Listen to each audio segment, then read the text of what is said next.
Hello, everyone, and welcome back to SGTV. This is part of our mini series for Job Routes for Electricians.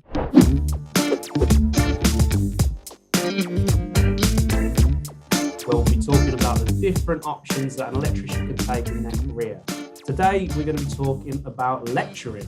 So, joining us on the show, we've got Neil McManus from Leicester College, who's been on the show before. Give us a wave, Neil. Embarrassing wave. Morning, everyone. And we've also got Mirelle Rixon from Chelmsford. So, Mirelle, this is the first time having you on the show. It's nice to have you joining us. Thank you for inviting me. Yeah. So, as I said in the intro to this, we've got a mini series which we're doing basically aimed at current electricians and aspiring electricians to tell them about all the various routes you can take as an electrician. So obviously the main one is domestic and commercial, and we've had other guests on the show talking about railway electricians, industrial, like lecturing we've got. So there's quite a lot, and we've got more to come that we're going to be doing filming for. So just if we can start with you, Mirelle, could you just tell us where you're currently teaching and sort of what levels you focus on? So I'm currently teaching at Chelmsford College in Essex. The levels we teach is levels 1 to 3. So the level 3 is predominantly apprentices, but we also teach level 2 and level 3 evening classes for ladies and gentlemen who, more mature and want to come in from different pathways, different routes, career paths, etc., and to go on to be a qualified, competent electrician. So we have quite a diverse sort of area and scope. I'd say my learners roughly from 16 years old to, 60. Oh, wow. It's quite an age range then. Yes, without a shadow of a doubt, yeah. So it just goes to show, though, doesn't it, that it's never too late to get into this industry? No, not at all. Not at all. As long as you feel that you can, get some time served in it, I think, if you want to change your career, then go for it. I think, especially with COVID, etc., I think life's a bit too short at the moment to sit there and ponder. And we have got people from, on our evening classes from all scopes, areas, sectors, from teachers to just wanting to change career paths. And it's one of those careers that, once you're in it, once you're doing it, they can never take it away from you once you're qualified. Yeah. And I mean, listening to some of the speakers we've had on the show about this mini-series, about the different routes, I'm actually amazed at where it's taken some people. I've been speaking to Sparkies who have been to Saudi Arabia, China, Beijing Olympics, London Olympics, doing electrics for all that kind of thing, working in Australia, America. And I mean, it goes to show that, once you do your basic qualifications, there's just the world's your lobster or your oyster, wherever you, whichever one you want. So how about you, Neil? I know we've had you on before, but for anyone who hasn't seen you on before, where are you teaching and what's all that about? Okay, so Neil McManus, I'm from Leicester College. We cover a range very similar to Mirelle, from level 1s to level 3s, large apprenticeship cohorts, adult evenings, the same 16 to 60 years of old. We also cover the full costs, the 18th edition and the 2391 City and Guilds qualifications, mainly at the college. So I want to ask both of you what your experiences are before getting into this role. Because I'm assuming you can't just get your basic qualifications at 18 and then just start lecturing. I'm guessing you need some experience. Yeah. So I started off as a mechanical engineer from leaving school. And it was the time when we were going through recessions in that, and the engineering industry shut down. And then I had to choose a route, whether to find work carrying on in engineering, outside of engineering, or the electrical route. And I undertook the electrical route as more of a mature person then. So I'd be about 30 when I started my electrical qualifications back up, and just went from strength to strength and developed my skills that way. So did you just go into more contracting and so on until? Yeah, so I was working for various companies, and a lot of them was working away, good, Jersey, mainly Europe, and around Leicestershire. I then kind of got fed up of working away, so I chose to undertake a facilities manager's role. And there I worked for along the motorway services, looking after hotels and servicing catering equipment in that. And that's when I then chose to go into teaching. How about you, Mirelle? What was your background? I'm just slightly different from Neil. I trained as a spark for motor company. I did my apprenticeship there as an electrician. So I followed the maintenance crew around, in a boiler suit and 12-volt Dr. Martens for quite a while. I actually was working there I did probably about 12 years there. And then I sort of, different to Neil, I actually sort of went over into different fields and different sectors. But then I probably had about 18 years working self-employed or working for contractors, following the work around, and pretty much the same as Neil, working away from home. Because when you're that little bit younger, a little bit more sort of enthused and following the pounds around, you don't mind doing things like that, but you get a little bit longer in the tooth. I think Neil would probably be the same as me, and so you get to a point where you go, do you know what, there is no place like home. And you sort of come away. And that's when I decided to sort of come away from the contracting side, and I came into the teaching role from there. But then, through the contracting side, I've worked for some, absolutely amazing companies and, areas, fields and sectors. So I've had quite a diverse career, but started off as an electrical apprentice. Yeah. What sort of work did you do at the Ford Motor Company then? Because I've actually heard of a few people who's come from there as sparks. Everything from pyro in a battery shop to robot maintenance, all sorts. They had us on, everything, literally from going around, putting lighting up in offices to, working on not robot programming, but more the robot wiring, or putting the three-phase supplies in for robots and that type of thing. So very, very diverse. It's super diverse. I'm probably one of the very few people that still remember using pyro, and going back for some years now. So yeah, quite unusual, quite very different work. But I was there for 12 years and sort of worked my way through the ranks, really. Yeah. What made you both decide to go into lecturing? I mean, was it a point in your life where you thought, I want to go a little bit less on the physical side of work, I want to give something back? What was it?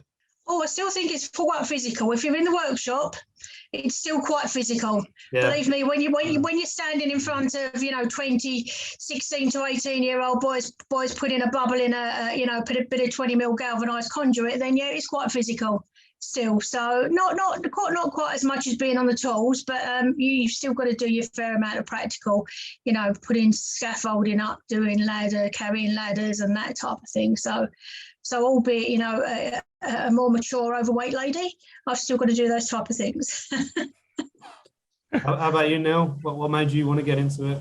I remember, I think I don't know if it's when you're younger, like you can sometimes get inspired by teachers. And it may go back to then. There was a great guy called Bill Foster, and he used to take his rugby and everything like that.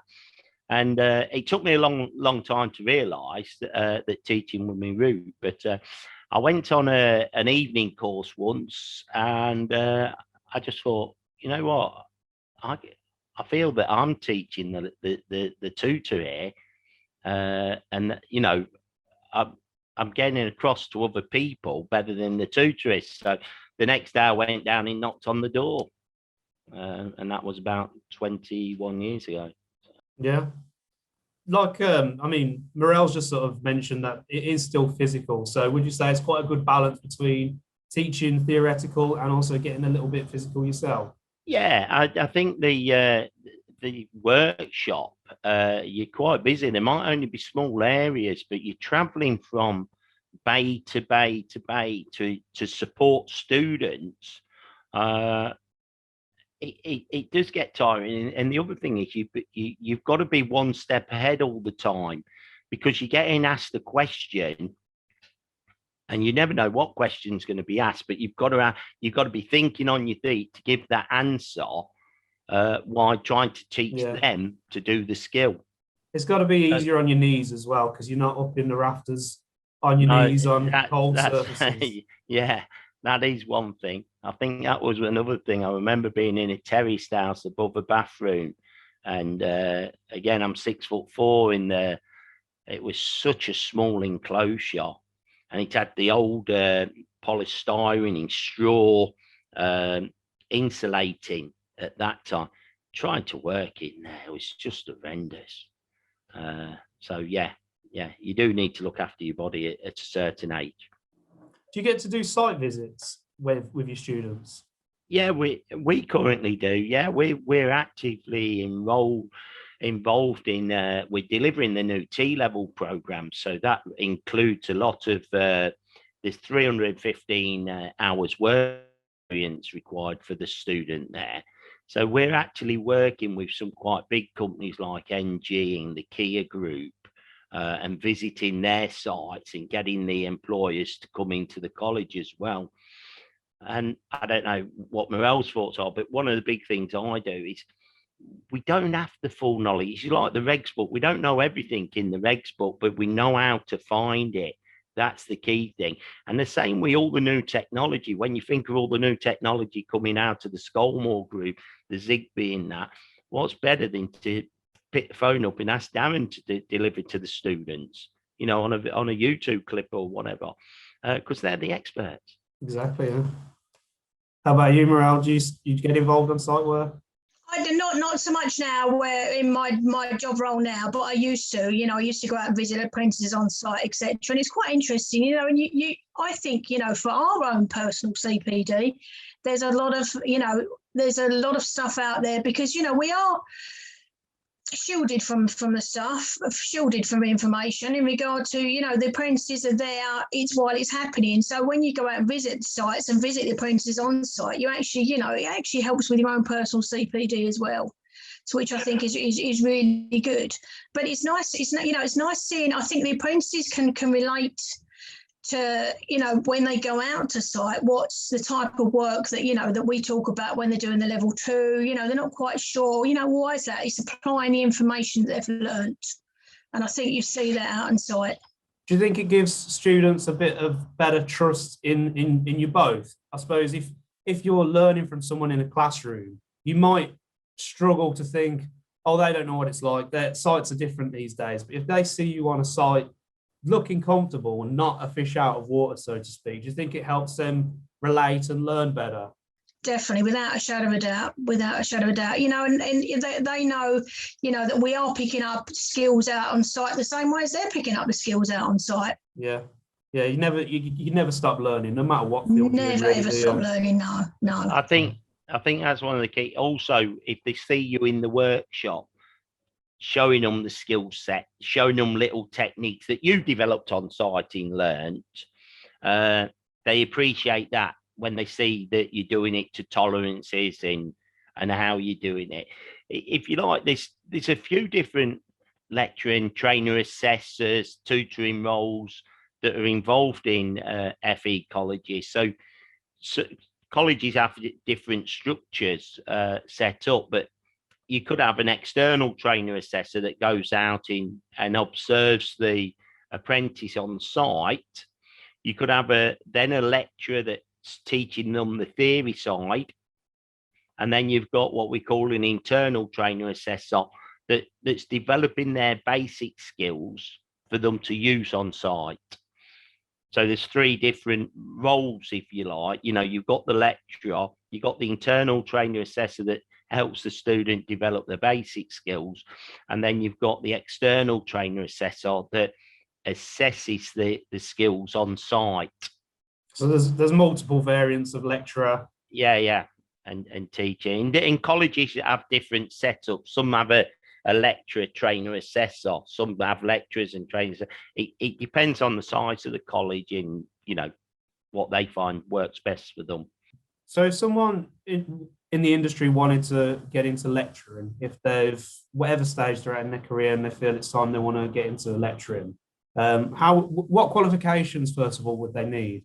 Is there, because there's, what's it called, the skills test? I've got it written down here. Standard literacy, maths exam, all aspiring teachers need to take. Is that the same for you both? Yeah, it'd be, we insist they have what's called a level 2, Ben. So a level 2 functional skills in English and maths, because that's what the apprenticeship requires, or it's classed as a C grade or a grade 4 qualification in English and maths. So it depends on your age when you come into, yeah. But yeah, you'll need evidence of a grade 4, which is current, or a functional skills level 2 English and maths. So say, for example, a spark with tons and tons of experience, absolutely brilliant at what they do, but they might not necessarily have GCSEs or something for whatever reasons, and they went to apply for a position. Would some of these colleges sort of tailor to that and think, okay, we can put you on one of these skills courses or is it you've got to do that off your own back? Do you want to answer that, Mirelle? Yeah, no, we actually stipulate that our tutor lecturers do have the maths and English skills, because we always tell our learners how important the maths and English is. You know, from whether we take learners on from level 1 who've not quite got the maths and English grade, that we take them through the maths and English, or, you know, whether they come in, you know, on our level 2 qualification with the maths and English, we always emphasise that is one of the most important parts of the curriculum. The reason being is when they get all the way through to AM2, which is, you know, their endpoint assessment, they need to demonstrate the maths and English competence.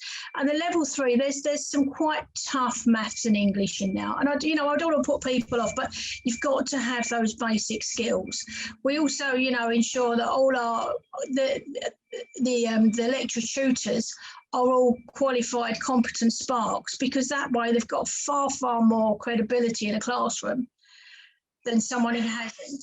The reason I ask is because I know from experience talking to especially older generations, they may have left school early to go into trades. Not to say they're not academically there, because that's not the case at all, but obviously if you're leaving school early to get into trades to earn money, you might not necessarily have them qualifications. But, you know, there are these kind of evening courses to catch up to get that qualification if you wanted to get into it. Yeah, there are, definitely. I think there's certainly, for us and around the Midlands area, other colleges I speak to, a shortage of lecturers coming in with the expert, and therefore, if it's the right candidate, like you were saying earlier, there is the opportunity to support them with the maths and English. You know, it'd be a target that you'd set for them to achieve it, the maths and English. But don't let that put you off from applying.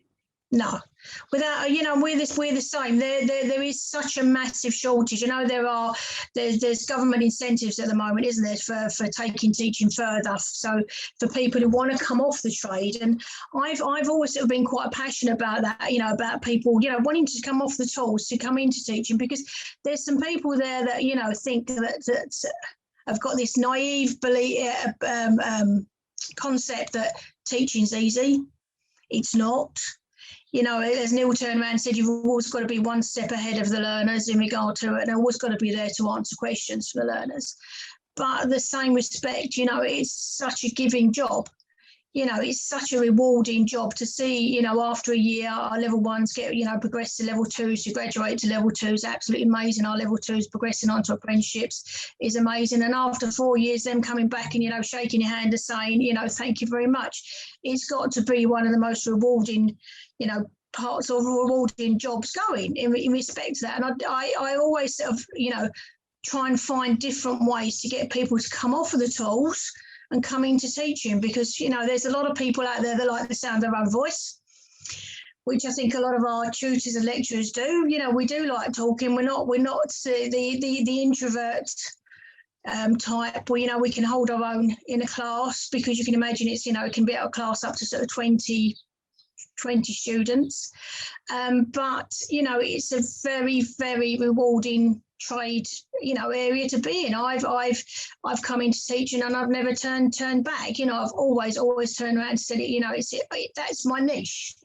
You know, it's to being able to help someone, and if they don't understand it, you know, explain things a different way, or, you know, well, you try it, you have a go, you tell me. You know, it's that type of thing. And I'd never, you know, if someone didn't have the maths or English, as Neil turned around and said, there are ways and means to get that. I just, you know, I can't say to my learners how important maths and English is when the tutor hasn't got the maths and English. I think it's a little bit of leading by example. Yeah, definitely. I think you've got the skill set, and there's some great electricians out there. And I always feel that if an electrician comes to the college and looking for work, then try it out first. You know, be willing to commit to maybe doing some adult evening teaching in the practical workshop. And that's a good footstep then into developing your science and installation skills, because I always found, although I passed all my qualifications and quite easily I'd passed them, I always found that I didn't really understand everything the tutors taught me until I started teaching it. Exactly. And then I had that light bulb moment, you know, exactly. Oh, is that what he meant? Well, and it all started coming together. So Mirelle sort of mentioned having the confidence to sort of deliver teaching to people. And that isn't just going to come overnight. You're not going to go from working on the tools for X amount of years. You start your new job teaching on Monday. You're not going to be perfect at teaching and delivering a message and hitting that home. So how do you develop that skills? I mean, I've read numerous things about lecturers, how you don't deliver to a class, you deliver to a person, and you read individual people that you're working with in the class to sort of gauge responses and how that's going to be absorbed. But when you're actually in that classroom delivering that lecture, how do you get good at that? It might be a difficult question, but I think obviously, and I see Mirelle has to do it, we have quality assurance where we observe all our staff. We have quality teams that work with our staff. So, you know, we look at questioning techniques, that it's just not an open and closed question. We look at ways that the learners prefer to learn. And in a way, when you want to become a teacher, I always see it as facilitating, that we're facilitating a football team, if you like. You find out the strengths and weaknesses of your team and you pair them together. You get them to learn from each other. The last thing, you know, anyone wants is someone to stand in front of them, just talking at them. It's being able to find the right questions and let the learners find the answers and give them guidance along the way, for me. What about you, Mirelle? Was there any sort of penny drop moments that made you good at teaching? I think as well, you know, if you are coming from the trade, I think it's shadowing people, shadowing good teachers. I think is a real bonus, because you're picking up some of those skills that a good established teacher has got, you know, and you can pick up those skills. Some things might work for you, some things don't. I think it's a lot of it is taking that risk and taking that chance. You know, well, years and years ago, I was observed and I made the learners hold hands. You know, I made 18, 16-year-olds hold hands and form a tunnel, you know, when we're talking about resistivity. And, you know, and the observer said to me, that was either very brave or very stupid, you know, because it could have gone terribly wrong. But I think it's that having that, you know, being able to take that risk and take that chance and having some really good, you know, you always remember your best teacher. And putting those staff in with good teachers, with good, you know, skills, because it's not just about the qualification, it's about how you talk to people, reading people's body language, it's the wider curriculum, the wider skills that we need as teachers. And I think, you do pick it up with time. I think you do pick it up with experience. But I think as well, it's a good thing to shadow. And we at Chelmsford College, we are using the shadowing and process. And the same as Neil, we've got staff in doing an evening workshop wise to build their skills and knowledge up that way to take them into a lecturing role. Yeah, it's like doing an apprenticeship again. When you come in, you've got all the skill set. And one of the things I always say to the staff is, remember, you know more than the person in front of you because you've got the electrical skills. So that then develop their communication skills, watching how you manage 20 learners all asking questions. It's that buddy system. Where you have to get learners teaching each other. It's a skill set they're learning as well, and you're observing a learner demonstrating that they've understood when they're showing another learner. But colleges are really supportive. So if you are in the trade and thinking of getting into teaching, then speak to your local college and observe what happens.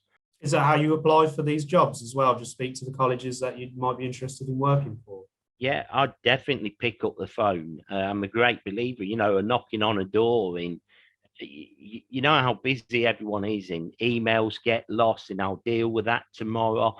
There's lots of agencies out there and you get hundreds of CVs and they're not always suitable. The best thing, if you're thinking of doing it, approach your local college, and ask the question, how do I get into teaching? What do I need to do? I've just had, I had a young lad, young 30, and he lives in Derbyshire, and he picked the phone up and said, I've been told you're the person to speak to. I'm interested in getting into teaching. And then I invited him down, shown him around the college, introduced him to the team. And then I told him I'd got a vacancy available and he applied for it. I gave him some coaching on what to expect at the interview, the sort of things we're looking for in a new teacher. And he did an outstanding job, and, I've appointed him. But he's still picking the phone up and he's asking questions. What do I need this? What will I be teaching? Do you have any resources? So it's that support system that's out there for anyone that wants to apply for the lecturing. And there are vacancies out there, a lot of them. I think the other thing is as well, what we do is we if people come and apply that way, is we get them to come in for a day, have a go, because I've been in, prior colleges where I've had people come in and go, thanks for the day, but it's not for me, the person turned around and said, I thought it would be, very much a lecturing role. And, actually, do you know what? I don't think I'm the right type of person for this. And other people I've had come in and say, thanks, fantastic. I can really see me in this trade. I've loved every bit of it. And that's, I always give the people the opportunity to come in and do that, come in and have a go, not to the detriment of the learners by any way, shape or form. And they'll always, be shadowing a member of staff, but, okay, you're shadowing the member of staff. Well, you have a chat for 5-10 minutes to the learners, and it's that type of thing, because I think it does take a bit of confidence. And I think, your confidence still grows. I'd go away for holiday, come back and, I still get an adrenaline rush going into a class. Of new people that I don't know, or, being a curriculum manager. So I've got quite a big department and, staff, and having to stand up in front of all the learners at one go. It's quite an adrenaline rush, but that's because I've progressed up through the ranks of being a college lecturer tutor. But I think, having that go and because some people might not have been in the classroom for quite a few years. might not have been in a workshop for quite a few years, and it's very different. I'm of the philosophy, it's not chalk and talk, it's not death by PowerPoint. I think teaching today, prior to COVID, is very, very different. What do you enjoy most about your job, about your position? When the learners come back and say thank you. I think that's the best. That's the most rewarding part. I've had learners come back and say, Mirelle, when I first met you, I thought you were an ogre. I not very nice, but hey ho. And at the end of it, turned around and said, you kept on at me for my own benefit. If you hadn't kept on at me, get that done, do that, try that, try that. He said, I wouldn't have passed. He said, and looking back now, he said, I appreciate, why you've done it. He said, because it's getting those learners successful, getting them, taking them in at the day one and getting them out as being qualified, competent, successful people. What about you, Neil? What do you enjoy most? I think I have to agree with what Mirelle said there. And one of the things that's really nice is a learner when he says, you know what, you're always honest with us. And if you didn't know the answer, you told us you didn't know the answer, but you found the answer or you set us the answer. So if you're always honest with a student, it pays dividends. And the other thing is, when you see your learners go on, so, I know there's learners out in Australia now that are running really successful companies, and you get a message every now and again, and they're just, hey up Neil, I need to do my 18th edition. I'm married now, got 2 kids, and and it's just that they treat you as a colleague type of person. It's nice to see students doing well and having that that success with them. If you enter them in competitions, that's really rewarding. I mean, the night George won the Scolmore NRC apprenticeship, that is fantastic. That's really, really rewarding to see that, or being part of the UK skills judging team with the Scolmore group. That's rewarding, even though you've not taught them, to see someone like Ben go on and win it. Let's talk about benefits as well, because I don't want to be asking wages or anything like that, but when you're in the height of your contracting career, it can be financially quite rewarding. Is it different when you're employed as an electrician? Do you have to expect a bit of a drop, but a bit more regular? How would you answer that? It's definitely, there's a drop in pay, but it's regular pay, it's regular holidays, it's stability. Because there'll always be roles or jobs in further education for staff. It's that element of it, and I think a lot of it is we when we were younger, as we said, we chased the money, but I think you get a little bit further longer in the tooth and you go, actually, it's not all about money.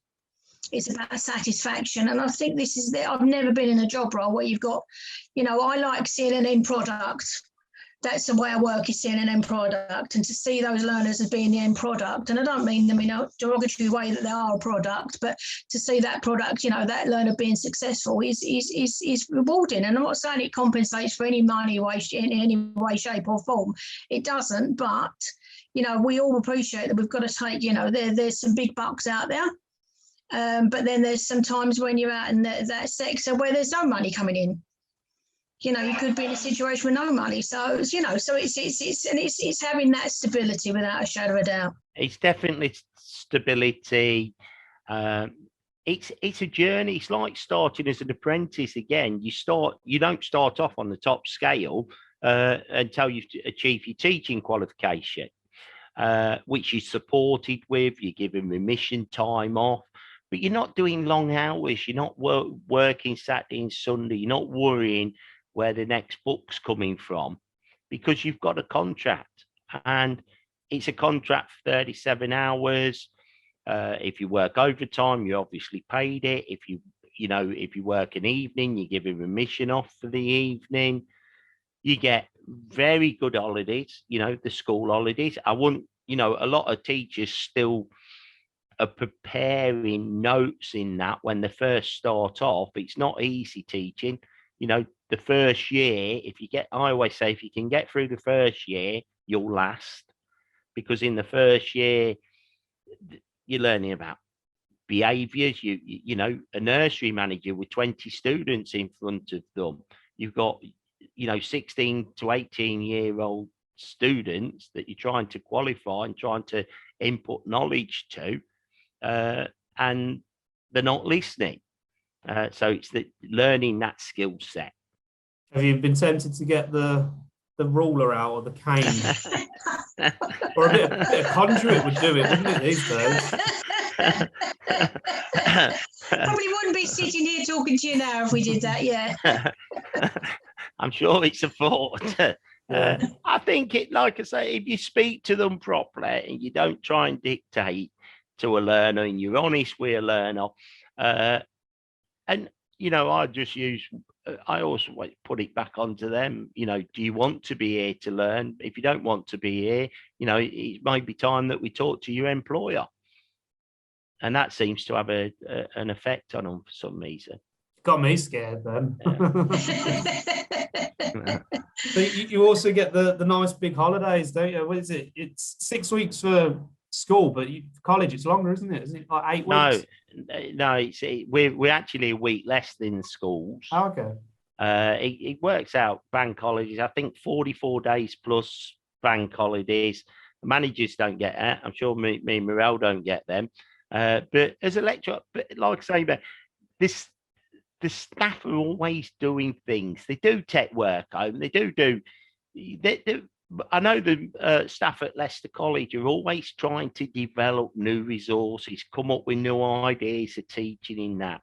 So they're constantly attending, watching your YouTube clips on new products in that, so they can discuss it with the learners and share knowledge with the learners. I think they've got a passionate that every learner in the college they see as one of their own, and they want them to be the best electrician that they can. And I think, like I say, the holidays are good, don't get me wrong, but staff are always doing things. It's not, it's not the same with teachers. After a teacher, you do get holidays, but I think they're well-earned holidays for the staff. I don't want it to sound easy that someone comes into the college to teach. Here's the holiday package. Great, I'm off with my little one, that's just been born, and you are. But it's hard. It's not easy teaching. Mentally tiring. For our viewers who don't know, before filming, Neil's sipping on a margarita. He's just took his sombrero off. He's actually in Cancun, really. What advice, Mirelle, would you give to anyone thinking about becoming a lecturer? I definitely say, speak to your local college and ask them for a taster. Follow a member.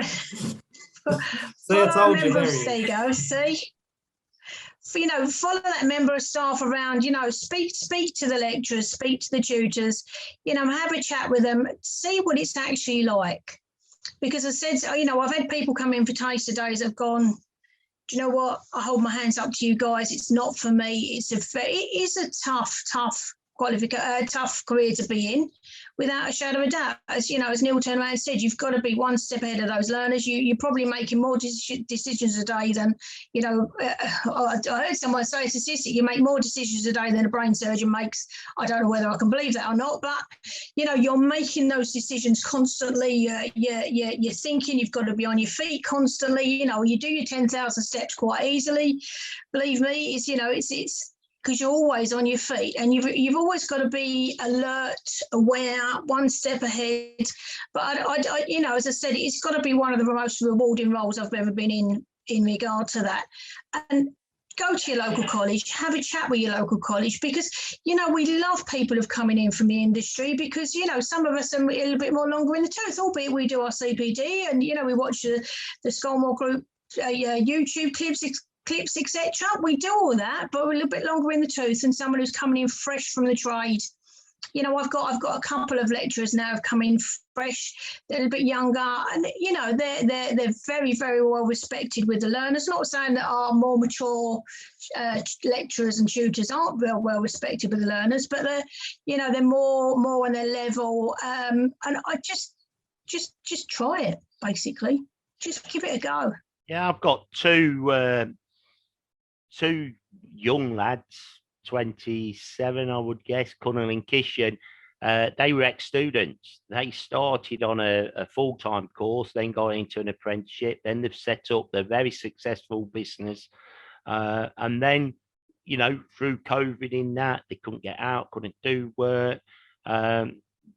So I was short, asked them to come in and do some training, some workshop for me. And now I think one of them, I would hope, that wants a full-time position there.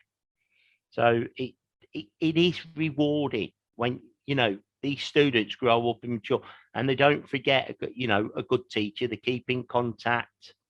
You're their point of contact. I'm looking for an apprentice, Neil. Who do you recommend? You know, and it is really, really a rewarding job. It's hard, but it's very, very rewarding. Mirelle, before we go, I've been asked on my notes to ask you about SEMTA. SEMTA, yes. So what's that all about? I was an IQA manager over at SEMTA prior to starting at Chelmsford College. So I managed apprenticeships.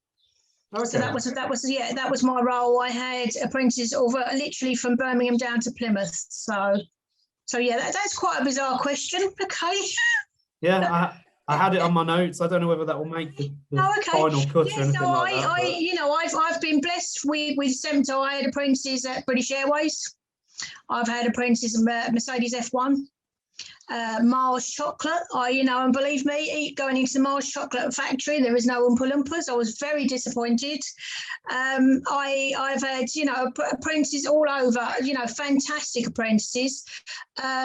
Managing not the assessors, but sorry, managing the assessors, not the apprentices as such. So you know, I had 3 years at SEMTA, and I you know, it's been an amazing journey with them. And you know, to go into work and say I've seen, you know, Hamilton and Bottas in work. Not many people can say that. To say that I've climbed around on an Airbus A380, you know, in the jet and the fuselage, you know, up in the bridge cockpit, bridge. Because I've worked on cruise ships as well. You know, it was amazing. So I've had a fantastic three years with them, working with the apprentices, and I think that's all from my career pathway and where I've gone from. You know, literally coming from being an apprentice at Ford Motor Company. And it just goes to show, this is the whole point of these episodes we're doing based on the job routes for electricians. As I said, and I'll keep saying, once you get that qualification, there's the paths you can take are absolutely amazing. You could go in so many different directions, so many sectors, all over the world.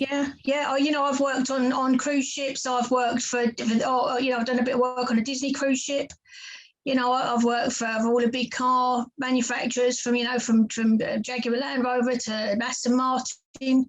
When I was contracting, you know, I've had an amazing career path, and that's through getting those qualifications. So I hope anyone out there watching has found this useful. There's going to be more videos in the Job Routes for Electricians series, so keep an eye out for them. I want to thank you, Neil and Mirelle, for joining us. It's been an absolute pleasure to have you on the show. Thank you very much. Lovely talking to you. You know, and as I said, anyway, you know, if you've got that career, just knock on our door and come and see us if you want to change career path. If hopefully we've inspired people out there to come and join us. Absolutely. Right then, anyone out there watching, please make sure you like, subscribe, hit the notification button below just to see more videos from myself in the series. There's more videos of Neil in there, so check them out. Hopefully we'll have you back on the show at some point, Mirelle. It's been nice to have you. Lovely. Really nice. Thank you. Thank you for asking me. Thank you, everyone. We'll see you next time. Thanks a lot. Bye-bye. Bye.